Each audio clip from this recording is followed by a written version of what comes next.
Hello family, welcome to my channel. If you're new here, my name is Angela and this channel is all about beauty, fashion, and life.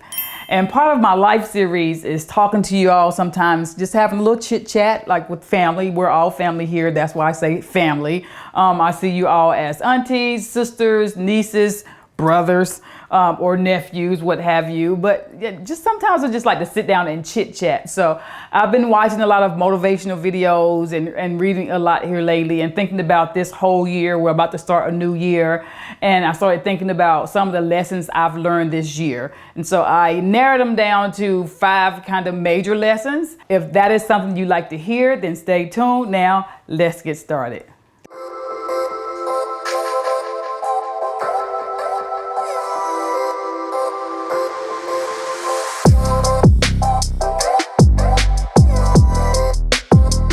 Before I get started, I'll talk about my outfit. It's really not an outfit. I just have on black jeans. So I'll tell you this shirt is new. It's from Amazon. It's really cute and it comes in multiple colors. I do have a different makeup today. I'll leave links to that. It's actually a highlight palette called a Beauty Bakery for darker skinned ladies, but I use it as my eyeshadow and everything. So it's really pretty.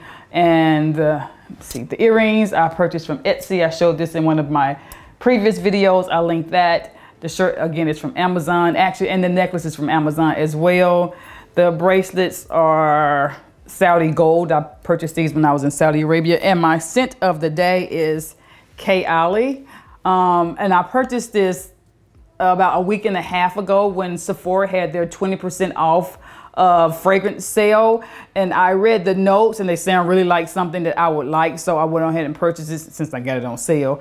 And it's a floral fruity scent, and I do love fruit scents, not a lot of floral, and it doesn't have a huge floral scent. It has apples and berries, and I think apples, berries, and a little floral, but I like this. If you like country apple or apple type scent, this scent you'll probably like. It's a more elevated apple scent. It's more of a grown woman, not necessarily a really sweet scent, but I've been wearing it all day and my husband loves it. I think I purchased it for a little bit over $100, but I am truly enjoying this today. So we'll see how it wears, and it doesn't have a huge sillage, but it does smell really pretty. So if you see this yellow piece of paper, this is my notes, and I have them on the whiteboard right there that y'all can't see too, because you know I wear glasses. But I wrote it big enough here, so hopefully I can get most of it in. So the first thing that I've learned is that a mental health day is a sick day. You know, I just moved back home from Saudi, and I worked at the largest hospital in Saudi Arabia as a nurse. So needless to say, while everybody was complaining about being home and being bored and not having anything to do, I was working. And I was in a leadership position. So sometimes my staff had days off. I had zero days off for the entire year and a half that I was working there with COVID. And it was draining. It was draining, not just as just a regular job, but just, you know, nurses, we got the butt of everything. It was just a lot going on, and it was mentally draining. And that's when I realized and found out that, you know what, I need to take some time off for myself. Not time off that the hospital was giving some of the staff, because again, the census dropped, but for the leaders, the census did not drop. We still had to come and we had to be there every day to support our staff. So I didn't get any time off. So I think at one time I was exhausted, and I really needed to just take a moment for myself. And it was really important. Of course, I had lots of vacation time built up because we couldn't go on vacation. Well, you could go on vacation and you could leave the country, just kind of couldn't get back in. So I had lots of vacation time built up, and I just decided, I think at least once, maybe twice at the most, that I needed a day off. I just needed a day to breathe and just sit back and relax and do nothing, because I was exhausted and I had a lot going on. I really was missing my family. I was missing vacations, and it was just a lot. So just remember, that is a lesson I learned, and it's also a lesson for you, because you have to take care of you. No one's gonna tell you, okay, I see you're feeling down. Maybe you need a day off for yourself. You have to make certain that you're a priority. And if you're mentally exhausted, take yourself a day off. If you have to call in sick because you're sick, because mentally you need a minute. You're not feeling well, you need a day off. You call in, I'm not feeling well today. And that is the truth. You don't have to say I'm sick, I'm not feeling well today, and take yourself a mental health day. The second thing that I learned this year that really stuck with me, and I heard Ricky Smiley say this when he was talking about he had invited a large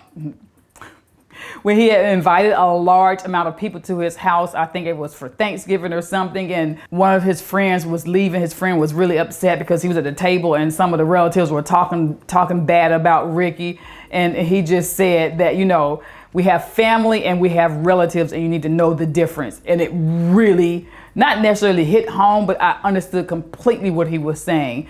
You cannot help who your relatives are. It's just a part of your birthright. They're related to your mother or related to your father or whomever, they're related to you. We have a habit of saying they're family when really they're just relatives.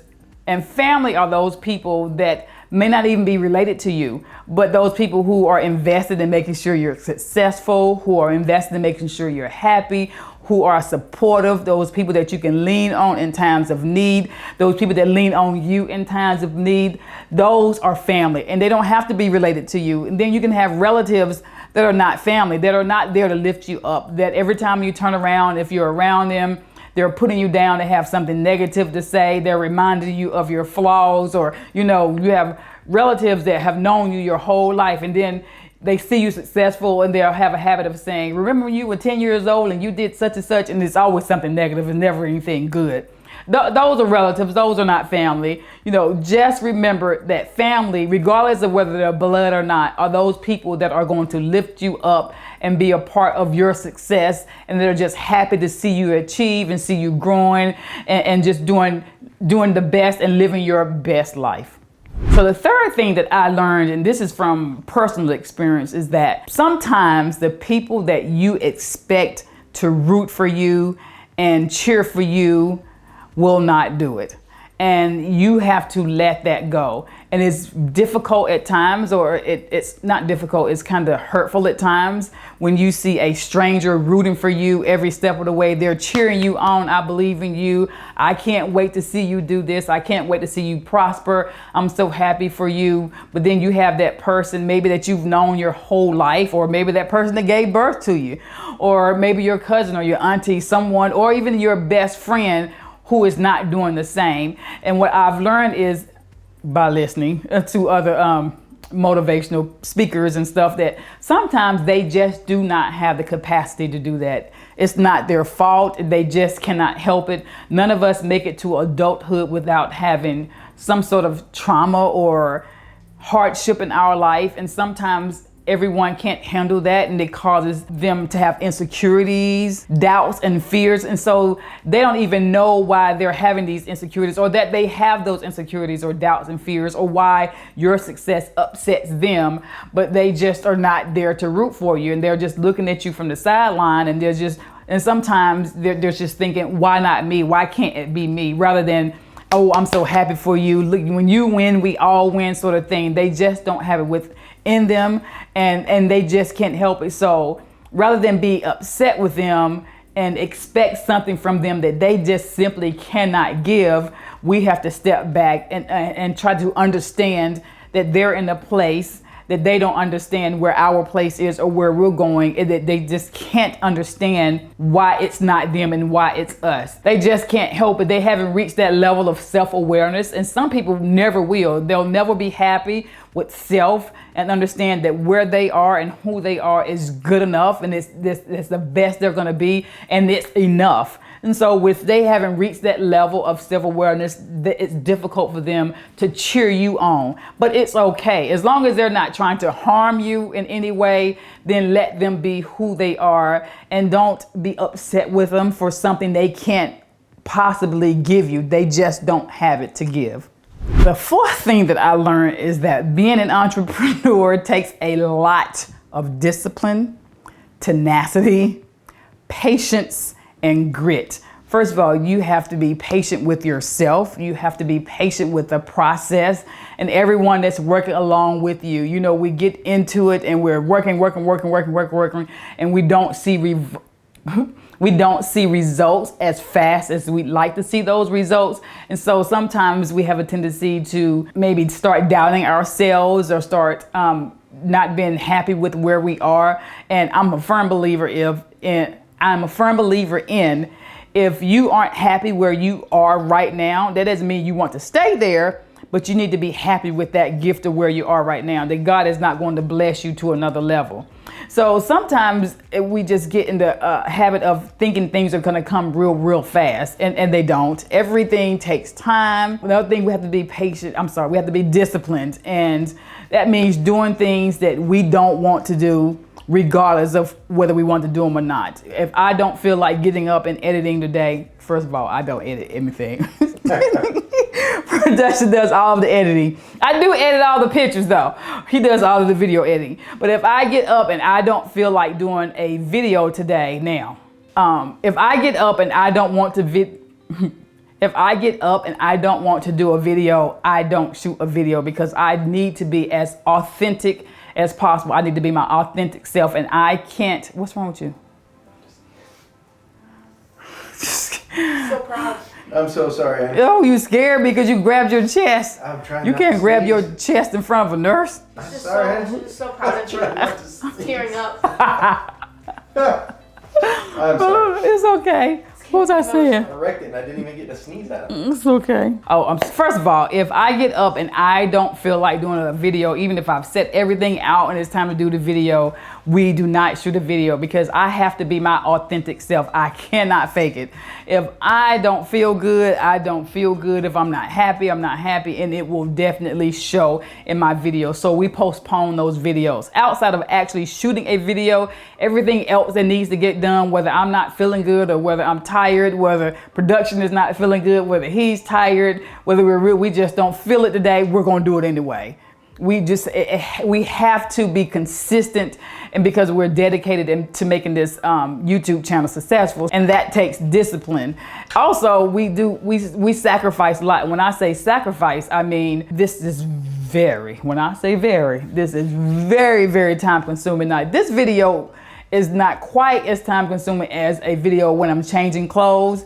When I do a video where I'm changing clothes and changing outfits and showing you outfits of the day, even if it's like 5 outfits, that video typically will take a minimum of 2 hours to shoot. Because I have to get the outfits together, then I have to steam everything, and then I have to try them all on, make sure they look good together. Then I have to wear the outfits for the video, and I have to change clothes and make sure my hair doesn't mess up. So half the time productions help me take the shirt off my head and make sure my lipstick doesn't get on the clothes, that sort of thing. And then I have to put all those clothes and things back up. It's a lot. So shooting these videos are very time consuming, and because they're so time consuming, we kind of not necessarily miss out, because we're focused, we have a goal in mind, and so we're sacrificing time that we could probably spend with family and with friends. We've had to say no to outings with friends, or even new friends and family as well. You know, we love to spend more time with our children and our grandchildren, but we're here, we're forming this business and trying to make sure it's successful, and